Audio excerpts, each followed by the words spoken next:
აქციის მონაწილე საბას ხვიტარიძის სასამართლო პროცესზე დღეს დაცვის მხარებს საბოლოო სიტყვა თქვა და გამამართლებელი განაჩენი მოითხოვა. ადვოკატის თქმით, მუხლი გადაკვალიფიცირდა, რადგან პოლიციელზე თავდასხმა არ იკვეთებოდა. მისი თქმით, ფიზიკური თავდასხმა მირიან ქავთარაძისგან მოდიოდა გოგონას მისამართით და ხვიტარიძემ მეგობარი დაიცვა, რაც არ შეიძლება ჩაითვალოს დანაშაულად.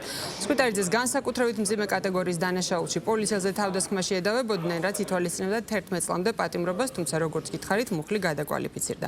3 სექტემბერს ხვიტარიძე საბოლოო სიტყვას იტყვის, რის შემდეგაც მოსამართლე უკვე განაჩენის გამოსატანად სათათბიროდ გავა.